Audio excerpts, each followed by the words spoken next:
है गाइस, तो फाइनली इंतज़ार ख़त्म हुआ। आज हम एक्सप्लेन करने वाले हैं अवतार द लास्ट एयरबेंडर पार्ट 2 को। लेकिन सबसे पहले आप सबको थैंक यू वेरी मच कि आपने इसके पार्ट 1 को इतना प्यार दिया, क्योंकि ये सीरीज़ है ही इतनी अच्छी कि सभी को इससे प्यार हो जाए। और जिन्होंने इसका पहला पार्ट नहीं देखा है तो वो इसके बाद देख सकते हैं, क्योंकि इसके पिछले पार्ट में हमने देखा कि ये दुनिया 4 देशों में बटी हुई है: वायु देश, जल देश, भूमि देश और अग्नि देश।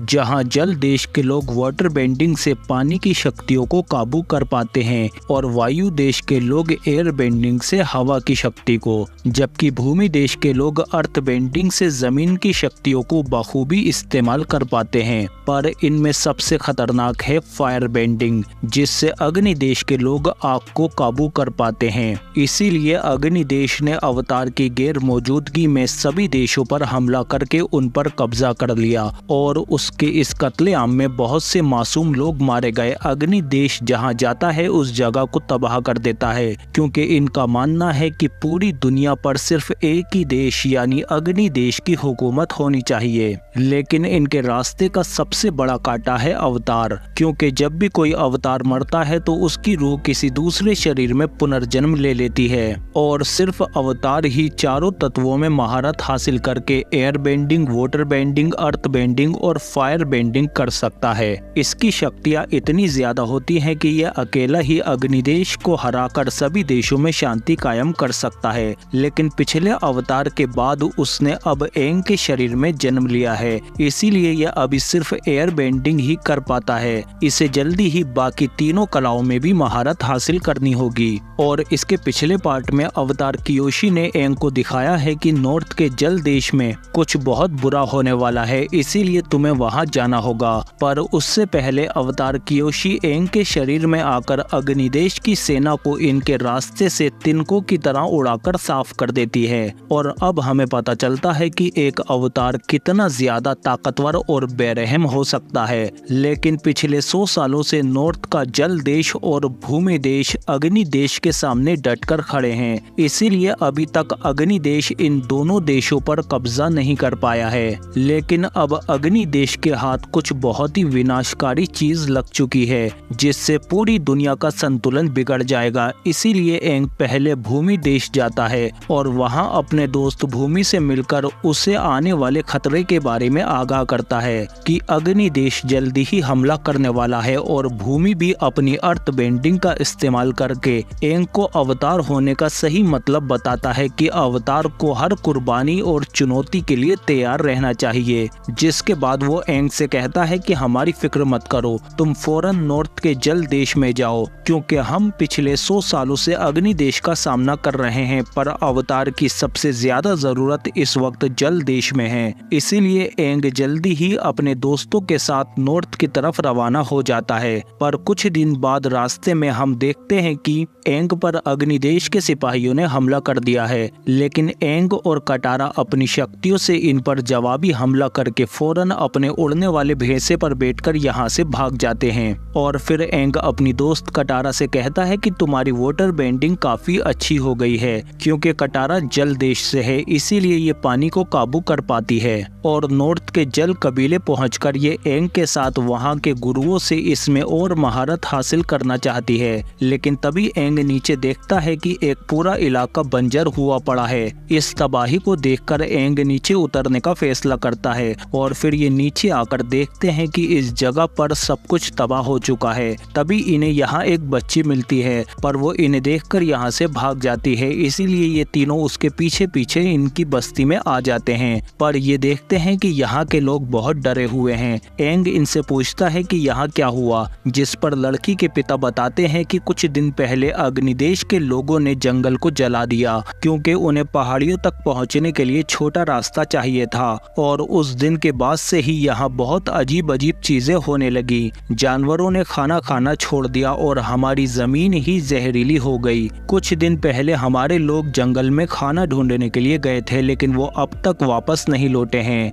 जिनमें मेरा बेटा भी शामिल था। यहाँ कुछ तो बहुत भयानक हो रहा है जो इस दुनिया से परे है। तभी एंग को भी एहसास हो जाता है और वो इनसे कहता है कि आपके लोग दूसरी दुनिया में फंस गए हैं, पर मैं उन्हें वापस ला सकता हूँ। और इधर हम देखते हैं कि अग्नि देश का राजकुमार ज़ुको अपने लोगों से कहता है कि हर तरफ उस अवतार को ढूंढते रहो, मुझे वो हर हाल में चाहिए। जबकि अग्नि देश में इसके पिता अपनी बेटी अजोला से कहते हैं कि आखिर तुम्हारे भाई ने अवतार को ढूंढ निकाला, उसने अपनी काबिलियत साबित कर दी। पर अजोला को इस पर बहुत गुस्सा आता है क्योंकि अपने पिता के बाद ये अग्नि देश की महाराज बनना चाहती है। जबकि इधर एंग जंगल में जाते हुए अपने दोस्तों को बताता है कि हमारी दुनिया के परे आत्माओं की दुनिया भी होती है और कुछ जगहों पर दोनों दुनियाओं के बीच में सिर्फ एक पर्दे जितना ही फासला होता है और इस जंगल में भी ऐसा ही कुछ था। इसीलिए जब अग्नि देश ने जंगल जलाया तो उसका असर आत्माओं की दुनिया पर भी हुआ।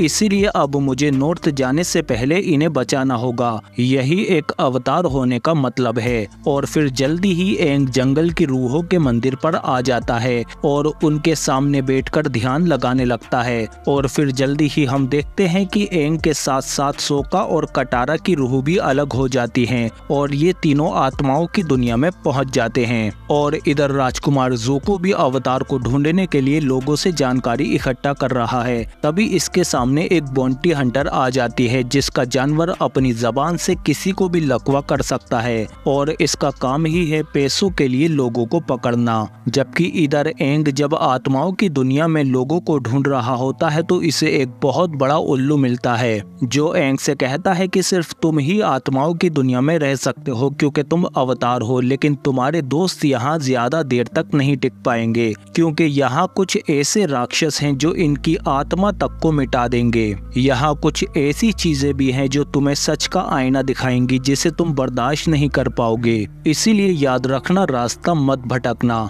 इसके बाद वो उल्लू यहाँ से उड़ जाता है और इधर हम अग्निदेश में देखते हैं कि अजोला का गुस्सा दिन ब दिन बढ़ता जा रहा है क्योंकि इसका भाई ज़ुको अवतार को पकड़ने के और करीब बढ़ता जा रहा है, जिसके लिए ज़ुको ने उसी बॉन्टी हंटर को अवतार को ढूंढने का काम सौंपा है। जबकि इधर अवतार आत्माओं की दुनिया में गांव के खोए हुए लोगों को ढूंढ रहा है। तभी इनके सामने एक राक्षस आ जाता है। एंग कहता है कि उल्लू ने कहा था कि रास्ता मत भटकना, पर जैसे ही वो राक्षस इन पर हमला करता है तो एंग उसे पहचान लेता है कि ये जंगल की रूह है जो जख्मी है और ऊपर से एंग यहाँ अपनी शक्तियों का भी इस्तेमाल नहीं कर पा रहा, इसीलिए इसके हमलों के बाद ये तीनों ही अलग अलग हो जाते हैं। तभी सोका के पास एक लोमड़ी आती है जो इससे कहती है कि जंगल की रूह दर्द में है, वो राक्षस नहीं है। और इधर हम कटारा को देखते हैं जिसे कोहरे में भ्रम होने लगता है और वो अपने देश में अपनी माँ को देखने लगती है जो कि मर चुकी हैं। और तभी इसे वो रात दिखाई देती है जब अग्नि देश ने इसके जल कबीले पर हमला किया था। ये देखती है कि अग्नि देश के लोग सबको मारकर इस जगह को तबाह कर रहे हैं, इसीलिए कटारा की माँ उसे अंदर छिपाने की कोशिश करती है। पर तभी एक अग्नि देश का सिपाही अंदर आ जाता है और वो कटारा की माँ को इसके सामने ही मार देता है। तभी एक राक्षस कटारा को उठा ले जाता है क्योंकि यही इसे सच का आईना दिखा रहा था। और इधर सोका को भी भ्रम होना शुरू हो जाता है और वो अपने पिता को देखने लगता है जो कभी भी जंग से वापस नहीं लौट कर आए। और तभी वो राक्षस सोका को भी ले जाता है। और इसके बाद इधर हम एंग को देखते हैं और इसे भी भ्रम में अपना घर दिखने लगता है, पर एंग समझ जाता है कि ये भ्रम है। तभी वो शैतान कहता है कि तुम तो अवतार हो, इसीलिए मेरे भ्रम में नहीं आए। क्या तुम मुझे मेरी वो कीमती चीज लौटाने आए हो जो तुम्हारे पिछले अवतार रूप ने मुझसे चुराई थी? जिस पर एंग कहता है कि मैं यहाँ अपने दोस्तों को ढूंढ रहा हूँ, इसीलिए वो राक्षस इस पर हमला कर देता है। और एंग भागते भागते जब गिरता है तो इसके भ्रम में फंस ही जाता है और इसे इसके पुराने गुरु दिखने लगते हैं जो इसके बहुत अच्छे दोस्त हैं, जिनसे मिलकर एंग बहुत खुश होता है। पर तभी एंग कहता है कि आप असली नहीं हैं, मैं जानता हूं कि ये भ्रम है। जिस पर इसके गुरु बताते हैं कि तुम्हारे दोस्त और गांव वाले खोई हुई रूहों के कोहरे में कैद हैं जो लोगों को उनकी बुरी यादों में कैद कर देती है और वहीं पर उनका शिकार करता है चेहरे चुराने वाला शैतान जिसका नाम को है। और वो तुम्हारे दोस्तों और गांव वालों को अपनी गुफा में ले गया होगा क्योंकि वक्त आने पर वो उनकी रूहों को नोच खाएगा। जिस पर एंग कहता है कि मैं उन्हें बचाऊंगा, पर इसके गुरु कहते हैं कि उसे हराना नामुमकिन है, पिछले अवतार भी उससे लड़ चुके हैं लेकिन सिर्फ अवतार रूको ने ही उसे हराया था। जिस पर एंग कहता है कि मुझे उनसे बात करनी होगी जैसे मैंने अवतार कियोशी से की थी। जिस पर गुरुजी कहते हैं कि उसके लिए तुम्हें उनके मंदिर जाना होगा जो अग्नि देश देश में हैं, पर एंग कहता है कि मैं अपने दोस्तों को बचाने के लिए वहां भी जाऊंगा।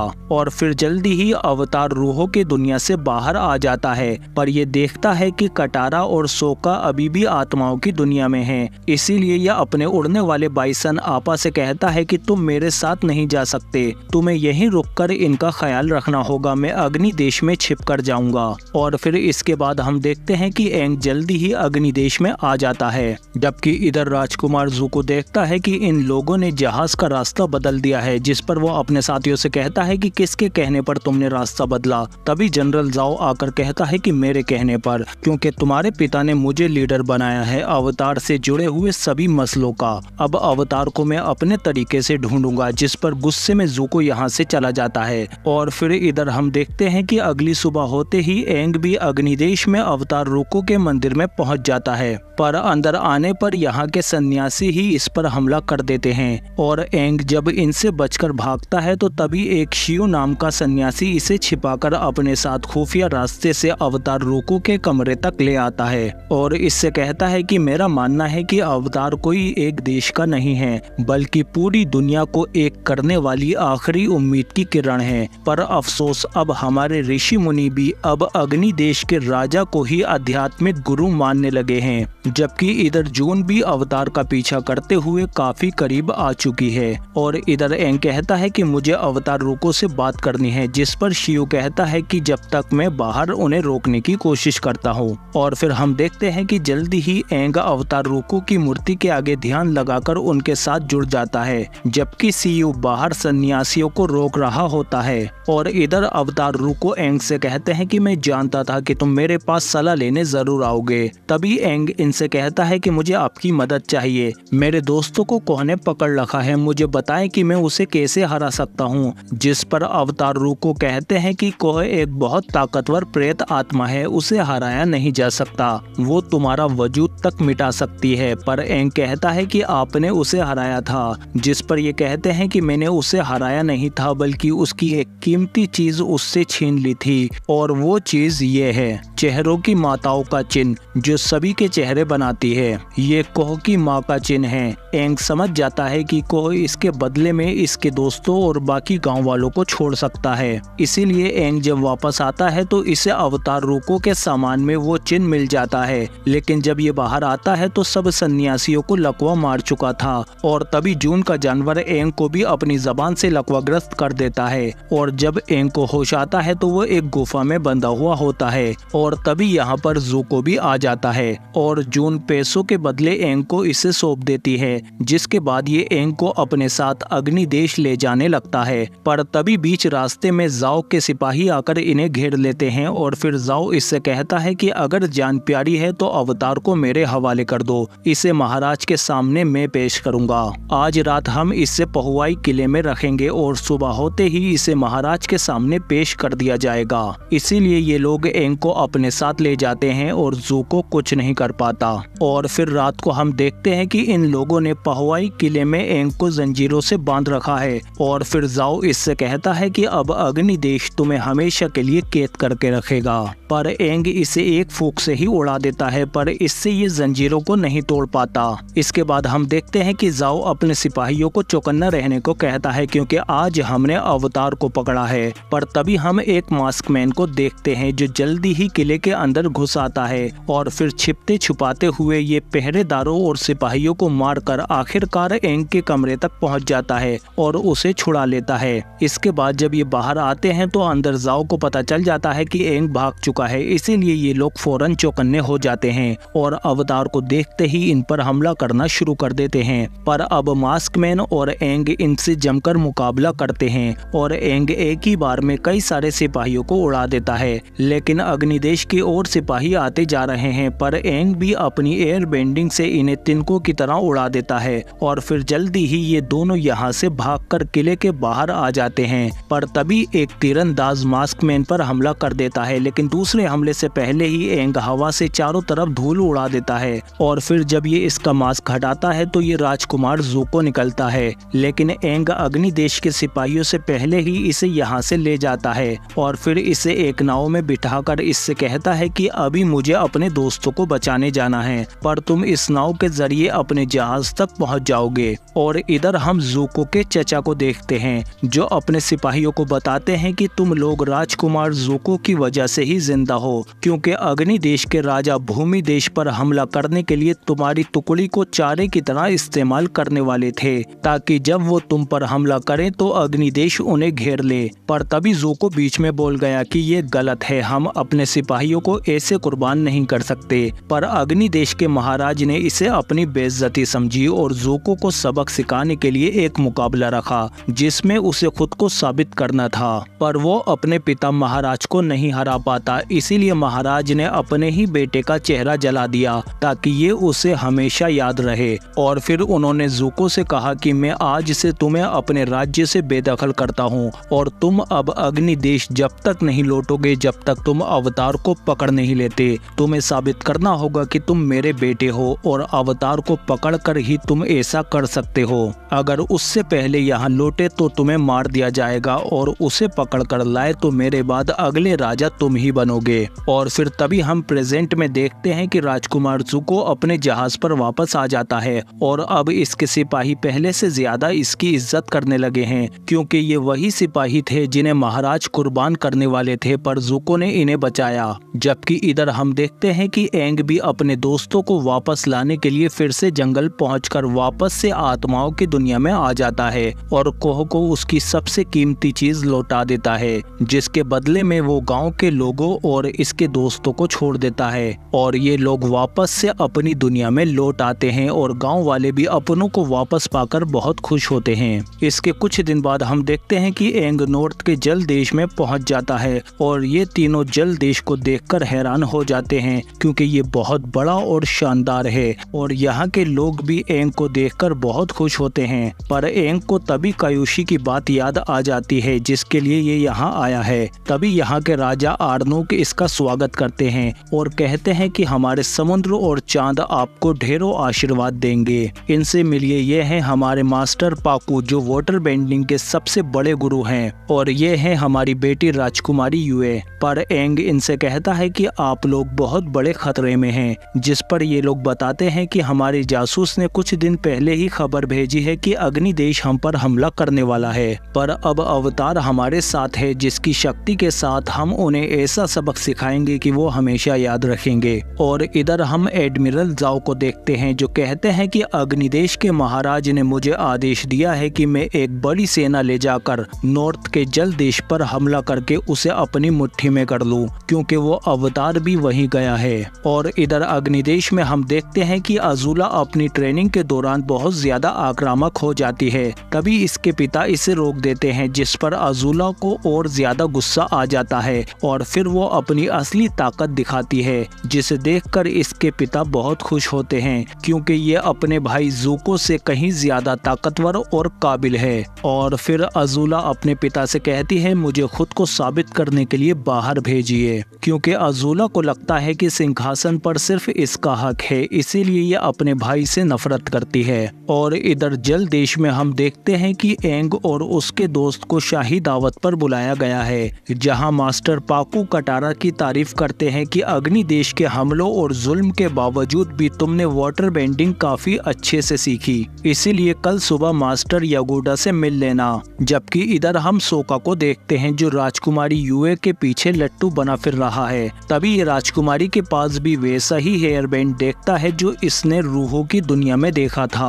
और अगली सुबह जब कटारा मास्टर यागोडा के पास आती है तो इसे पता चलता है कि यहाँ की औरतों को लड़ने की इजाजत नहीं है। यहाँ की औरतें वाटर बेंडिंग से सिर्फ घायलों का इलाज करती हैं, जिस पर कटारा को गुस्सा आ जाता है और वो यहाँ से चली जाती है। जबकि इधर अवतार को मास्टर पाकू बताते हैं कि हमारी ये मजबूत दीवारें सालों से अग्निदेश के हमलों से हमें बचाती आ रही हैं। पर एंग इनसे कहता है कि मुझे अभी तक सिर्फ एयर बेंडिंग ही आती है, इसीलिए एंग राजकुमारी के साथ अवतार कुरुक की मूर्ति के पास आ जाता है और उनके सामने ध्यान लगाकर जल्दी ही उनसे जुड़ जाता है। और जब अवतार कुरुक इसके सामने आते हैं तो एंग इनसे कहता है कि अवतार कियोशी ने मुझे यहाँ होने वाली तबाही के बारे में बताया था, इसीलिए मैं यहाँ आया हूँ आपसे मदद मांगने, क्योंकि अग्नि देश जल्दी ही हमला करने वाला है। पर अवतार कुरुक कहते हैं कि मैं कियोशी की तरह अवतार रूप में तुम्हारे अंदर नहीं आ सकता, क्योंकि आत्माओं की दुनिया में कोह से लड़ते हुए मेरी रूह तक जख्मी हो गई है, इसीलिए मैं चाहकर भी तुम्हारी मदद नहीं कर सकता, ये तुम्हें अकेले ही करना होगा। और बाहर हम देखते हैं कि सोका भी राजकुमारी के पास आकर उसे पहचान लेता है कि मैं तुमसे आत्माओं की दुनिया में मिल चुका हूँ, तुम लोमड़ी के रूप में थी। जिस पर राजकुमारी बताती है कि जब मैं छोटी थी तो मैं बहुत बीमार हो गई, इसीलिए मेरे पिता ने मेरी जान बचाने के लिए रूहों से मिन्नतें की, इसीलिए चांद की रूहों ने अपनी रूह का एक अंश मुझ में डाल दिया, जिस वजह से मैं आत्माओं की दुनिया में भी जा सकती हूँ अपनी चांद की रूह की वजह से। और तभी एंग भी वापस आ जाता है और बाहर हम देखते हैं कि कटारा मास्टर पाकू के पास गुस्से में पहुंच जाती है और उनसे कहती है कि मैं लड़ना चाहती हूँ, पर मास्टर पाकू कहते हैं कि हमारे यहाँ औरतें जंग में हिस्सा नहीं लेती, जिस पर कटारा मास्टर पाकू को ही चैलेंज कर देती है। और इधर हम देखते हैं कि अग्निदेश के जहाज यहाँ हमला करने के लिए आ रहे हैं और चाचा को शक है कि जाओ के पास कुछ बहुत ही खतरनाक प्लान है। और इधर हम जल कबीले में देखते हैं कि मास्टर पाकू कटारा की चुनौती पर उससे लड़ने लगते हैं, पर कटारा इनके हमले आसानी से इन पर ही मोड़ देती है, क्योंकि पाकू ने कटारा को कम आंका था, इसीलिए वो कटारा को बर्फीले अटैक से झुकाने की कोशिश करते हैं, पर कटारा झुकने वालों में से नहीं है, इसीलिए वो मास्टर पाकू पर जोरदार वापसी हमले करती है। और मास्टर पाकू कुछ समझ पाते उससे पहले ही कटारा दूसरे हमले करने शुरू कर देती है, जिससे इन्हें गुस्सा आ जाता है और फिर ये अपनी जबरदस्त वाटर बेंडिंग के जरिए कटारा को बर्फीले क्रिस्टल में जकड़ देते हैं और फिर इससे कहते हैं कि एक बात तो मानता हूँ कि तुम एक बहुत अच्छी वाटर बेंडर हो। और फिर तभी सब लोग कहने लगते हैं कि इस बच्चे ने तो कमाल कर दिया, आज तक किसी ने भी मास्टर पाकू को इतनी कड़ी टक्कर नहीं दी थी, कटारा हार कर भी जीत गई। तभी एंग देखता है कि यहाँ पर अग्नि देश के जहाजों की राख आने लगी है, मतलब अग्नि देश अब इन पर हमले के लिए काफी करीब आ चुका है, इसीलिए जल्दी ही एंग आपा पर बैठकर अग्नि देश के सिपाहियों पर पहले ही हमला कर देता है। और हम देखते हैं कि एंग के साथ कटारा भी है और ये दोनों मिलकर दुश्मनों का बैंड बजा देते हैं, जबकि सोका अभी भी ऊपर आपा पर होता है और जल्दी ही ये जहाज के केबिन में घुसकर उसे पूरी तरह से तबाह कर देता है, जबकि नीचे एंग और कटारा भी अब तक जहाज के सभी दुश्मनों का सफाया कर चुके हैं, इसीलिए ये जल्दी ही आपा पर बैठकर यहाँ से उड़ जाते हैं। पर तभी ये देखते हैं कि यहाँ पर सैकड़ों और जहाज हैं जिन्हें एक एक करके तबाह करना बहुत मुश्किल है। और इधर हम देखते हैं कि ज़ुको अपने चाचा से कहता है कि मुझे जाओ से पहले हर हाल में अवतार को पकड़ना होगा, इसीलिए ये छिपकर अंदर जाने लगता है। और इधर एंग और सोका भी वापस आकर इन्हें बताते हैं कि उनके जहाज बहुत ज्यादा हैं, हम उनसे वहां जाकर नहीं लड़ सकते, इसीलिए हमें उनसे यहीं लड़ना होगा, वो जल्दी ही यहाँ पहुँच जाएंगे। जबकि इधर अग्नि देश के सैकड़ों जहाज इन पर हमला करने के लिए पूरी तरह से तैयार हैं, पर तभी जाओ बताता है कि मेरा कुछ और प्लान है, इसीलिए ये एक उड़ने वाले जहाज को तैयार करवाता है जिसमें बैठकर ये चुपचाप जल कबीले के बीचों बीच एक खास जगह पर जाएगा। और तभी अग्निदेश के जहाज इन पर कई सारे आग के गोले बरसाने लगते हैं, लेकिन एंग उनमें से कुछ को रोक देता है और बाकी वाटर बेंडर भी उन्हें पानी से रोकने की कोशिश करते हैं। तभी कटारा मास्टर पाकू के पास आती है और कहती है कि अपनी पुरानी सोच छोड़ो और हमें भी मदद करने दो, जिस पर पाकू कहते हैं कि बाकी औरतों के साथ जाओ और पीछे की तरफ उन्हें रोकने की कोशिश करो। और इधर हम देखते हैं कि वाटर बेंडर अग्निदेश के गोलों को रोकने की कोशिश कर रहे हैं, पर जाओ चुपचाप ऊपर से अंदर घुसने की कोशिश कर रहा है। तभी चाचा इससे कहते हैं कि आज पूरा चांद है और वाटर बेंडर को अपनी शक्तियाँ चांद से ही मिलती हैं, इसीलिए आज वो ज्यादा ताकतवर हैं, हमें सुबह तक का इंतजार करना चाहिए। पर जाओ कहता है कि मैं जानता हूँ कि ये आम चांद नहीं है, ये साल में एक बार ही आता है और मुझे इसी दिन का इंतजार था, क्योंकि मैंने पता लगाया है कि आज के दिन चांद और समुद्र की रूहें एक जीव के रूप में धरती पर आती हैं ताकि वो जिंदगी को महसूस कर सकें। उनके लिए ये बहुत खास पल होता है और काम की बात यह है कि अवतार कुरुक के खंजर से हम उन्हें आज के दिन मार सकते हैं। वाटर बेंडर को उनकी शक्ति शक्तियाँ चांद से मिलती है ना, इसीलिए मैं आज चांद की रूह को ही मार दूंगा, जिसके बाद वाटर बेंडर अपनी पानी की शक्तियों का इस्तेमाल नहीं कर पाएंगे और मैं एक ही झटके में पूरे जल देश को खत्म कर दूंगा। और इधर लड़ाई के दौरान अवतार कुरुक एंग से संपर्क करते हैं और बताते हैं कि मेरा खंजर यहीं आसपास है, मैं महसूस कर सकता हूँ कुछ बहुत बुरा होने वाला है जिससे प्रकृति का संतुलन बिगड़ जाएगा और इसीलिए अवतार कियोशी ने तुम्हें यहाँ भेजा है। तुम्हें हर हाल में उसे रोकना होगा वरना पूरी दुनिया में तबाही मच जाएगी। और इधर हम देखते हैं कि इस लड़ाई के दौरान ही एंग का खास बंदर बहुत ज्यादा जख्मी हो जाता है, इसीलिए सोका राजकुमारी के साथ इसे उस खास जगह पर ले आता है जहाँ पर समुद्र और चांद की रूहें रहती हैं और इनकी मदद से ही राजकुमारी उस बंदर को ठीक कर देती है। जबकि बाहर हम देखते हैं कि खुफिया रास्तों की मदद से राजकुमार ज़ुको भी अंदर आ जाता है और इधर सोका और राजकुमारी छिपकर देखते हैं कि उड़ने वाले जहाज के साथ जाओ भी यहाँ आ गया है और वो चचा से कहता है कि उन रूहों को ढूंढने में मेरी मदद करो वरना मैं इस पूरे शहर को जलाकर राख कर दूंगा। और बाहर हम देखते हैं कि एंग के सामने राजकुमार ज़ुको आ जाता है और कहता है कि आज मैं हर हाल में तुम्हें पकड़ कर रहूंगा। पर तभी कटारा एंग से कहती है कि तुम जाओ, इसे मैं देखती हूँ। और फिर ज़ुको जैसे ही हमला करता है तो कटारा उसे बड़ी ही आसानी से संभाल लेती है, क्योंकि अब ये पहले वाली कटारा नहीं रही, ये काफी ज्यादा ताकतवर हो चुकी है, जिसे देखकर ज़ुको भी हैरान हो जाता है। इसीलिए ये कटारा का ज्यादा कुछ नहीं बिगाड़ पाता और कटारा इसे पानी और बर्फ की मदद से जल्दी ही जमा देती है। और इधर हम देखते हैं कि जाओ को समुद्र और चांद की आत्माएं मिल जाती हैं जिन्होंने मछली का रूप ले रखा है। चाचा इसे रोकने की कोशिश करते हैं कि ऐसा मत करो जाओ, इससे दुनिया का संतुलन बिगड़ जाएगा, पर जाओ किसी की नहीं सुनता और वो इसमें से सफेद वाली चांद की रूह को पकड़ लेता है जिसका असर चांद पर होने लगता है। तभी इसके सामने एंग आ जाता है और कहता है कि ऐसा मत करो, मैं तुम्हारे साथ चलने को तैयार हूँ। जिस पर जाओ कहता है कि अब मुझे तुम्हारी जरूरत नहीं रही, क्योंकि अब मैं पूरी की पूरी वाटर बेंडर की प्रजाति को ही मिटा दूंगा।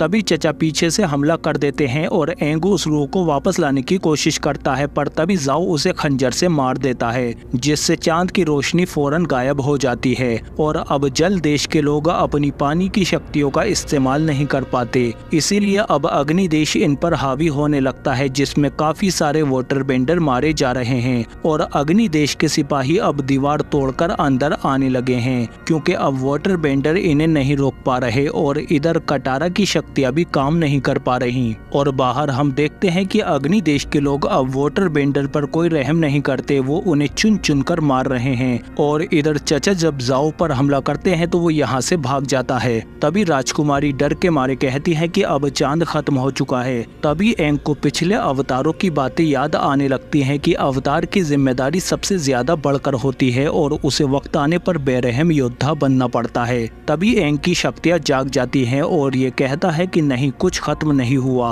और फिर ये खुद पानी के अंदर चला जाता है जहाँ पर सिर्फ अब समुद्र की आत्मा बची है। इसीलिए एंग समुद्र की आत्मा को अपने आप को सौंप देता है और फिर हम देखते हैं कि जल्दी ही पानी में से अवतार बहुत ही खतरनाक शक्तियों के साथ बाहर निकलता है और ये एक बहुत ही बड़े विशालकाय दानव का रूप ले लेता है जो समुद्र की आत्मा है और ये बहुत ज्यादा गुस्से में है। और अब इसके सामने है इसका दुश्मन अग्नि देश। अब कोई भी इसके गुस्से से नहीं बच पाएगा। तभी ज़ुको भी बाहर एंग को इस रूप में देखकर अपने चाचा से पूछता है कि ये क्या है, जिस पर ये बताते हैं कि ये कयामत है। और तभी अवतार की इतनी ज्यादा शक्तियाँ देखकर जल देश के लोग उसे अपना अवतार मान लेते हैं, पर अग्नि देश के लोग इस पर आग के गोले बरसाने की कोशिश करते हैं जो सिर्फ इसे गुस्सा ही दिलाएंगे। और इधर ज़ुको भी जनरल जाओ को देख लेता है, इसीलिए गुस्से में ज़ुको उस पर हमला कर देता है, पर जाओ भी इससे लड़ने की कोशिश करता है लेकिन इसके सामने नहीं टिक पाता और ज़ुको इसे बहुत ही बुरी तरह से मारता है क्योंकि इस दगाबाज ने इसे भी धोखा दिया है। ज़ुको इससे कहता है कि तुमने सब कुछ बर्बाद कर दिया, पर जाओ कहता है कि बेवकूफ लड़के, तुम्हें क्या लगता है कि तुम्हारे पिता तुम्हें गले लगाएंगे? ये सब उनके लिए एक खेल था, उन्होंने तुम्हारा इस्तेमाल किया तुम्हारी बहन अजूला को उकसाने के लिए। इस पूरे चक्रव्यूह में अजूला ने ही मेरी मदद की थी। तुम्हारे बाप ने तुम्हारा इस्तेमाल करके अजूला की शक्तियों को जगाकर उसे एक बेरहम योद्धा बना दिया है, क्योंकि अब वही बनेगी अग्निदेश की अगली महाराज, ना कि तुम। और यही है तुम्हारी औकात। जिस पर ज़ुको गुस्से से पागल हो जाता है और मौके का फायदा उठाकर जाओ जैसे ही हमला करता है तो चचा उसे जलाकर राख कर देते हैं और इस तरह जाओ मारा जाता है। और इधर हम देखते हैं कि अवतार को देखकर अग्निदेश अपनी पूरी ताकत से इस पर बहुत सारे आग के गोले बरसाता है। इन्हें लगता है कि ये इससे अवतार को हरा पाएंगे, पर तभी अवतार इनके सामने आकर इनके बड़े बड़े जहाजों को बुरी तरह से खिलौनों की तरह तोड़ने लगता है। पर ये लोग फिर भी अवतार के ऊपर आग के गोले बरसाते रहते हैं, जिससे उसे और ज्यादा गुस्सा आ जाता है और वो इनके बचे हुए जहाजों को भी तबाह कर देता है। और इसके गुस्से की सुनामी में अग्निदेश के सभी जहाज तबाह हो जाते हैं। तभी कटारा एंग को जोर जोर से आवाजें लगाने लगती है कि जंग खत्म हो गई, वापस आ जाओ एंग। पर एंग अपने होश में नहीं है क्योंकि उसकी अवतार की शक्तियां उस पर हावी हैं। और इधर राजकुमारी कहती है कि चांद के जाने से दुनिया का संतुलन बिगड़ जाएगा, इसीलिए वो कहती है कि तुम्हें याद है मैंने तुम्हें बताया था कि चांद ने अपनी रूह का अंश मुझ में डाला था, इसीलिए अब वक्त आ गया है उसे वापस लौटाने का। और फिर सोका के मना करने के बावजूद भी राजकुमारी चांद की आत्मा को लेकर पानी में चली जाती है और अपनी रूह उसे दे देती है, जिससे चांद वापस चमक जाता है और अवतार भी इसे देखकर शांत होने लगता है। तभी कटारा एंग से कहती है कि देखो सब ठीक हो गया है, वापस आ जाओ, दुनिया को तुम्हारी जरूरत है, मुझे तुम्हारी जरूरत है एंग। जिसे सुनकर एंग पानी में चला जाता है और शांत होने के बाद अपनी पूरी शक्तियों के साथ वापस आ जाता है, जिसे देखकर अब सबको अवतार की ताकत का अंदाजा हो जाता है, क्योंकि अगर ये नहीं होता तो आज जल देश सुबह का सूरज नहीं देख पाता। और इधर राजकुमार ज़ुको भी जाते हुए अपनी तबाही को देखकर हैरान हो जाता है जो अकेले अवतार ने मचाई है। और इधर कटारा एंग से कहती है कि फिक्र मत करो, हम तुम्हारा पीछा नहीं छोड़ने वाले। अब मैं तुम्हें वाटर बेंडिंग सिखाऊंगी और उसके बाद तुम्हें भूमि देश में अर्थ बेंडिंग सीखनी है छुटकू अवतार। जबकि इधर अग्नि देश के महाराज को बताया जाता है कि जल देश में हमला करने वाली हमारी पूरी सेना तबाह हो चुकी है, जिस पर महाराज कहते हैं कि वो हमला तो बस ध्यान बटाने के लिए था, क्योंकि पीछे से इन्होंने भूमि देश पर हमला करके उस पर कब्जा कर लिया है, क्योंकि पिछले 100 सालों में पहली बार अग्नि देश भूमि देश पर कब्जा कर पाया है। और इस मुश्किल काम को अंजाम तक पहुंचाया है अजूला ने, जो एक महान शासक के रूप में उभर रही है, अपने भाई से कहीं ज्यादा बेहतर और ताकतवर। अब सिर्फ बेसिंगसे पर कब्जा करने के बाद पूरे भूमि देश पर अग्नि देश का कब्जा होगा, क्योंकि ये तो बस शुरुआत है। और इसी बात पर इस वीडियो को दबाकर लाइक करो और अपने दोस्तों को भी शेयर करो। साथ ही आपको हमारी ये मेहनत कैसी लगी कमेंट करके जरूर बताएं, क्योंकि अवतार द लास्ट एयरबेंडर का सीजन 1 यहीं पर खत्म हो जाता है। इसका पार्ट 1 आपको कमेंट में या एंड स्क्रीन में मिल जाएगा और इसके सीजन 2 के आते ही मैं उसे जरूर एक्सप्लेन करूंगा। पर जब तक आप इसका पहला पार्ट देख सकते हैं, पर जाने से पहले आप हमारे चैनल को सब्सक्राइब करना ना भूलें। हम मिलते हैं आपसे अगली वीडियो में।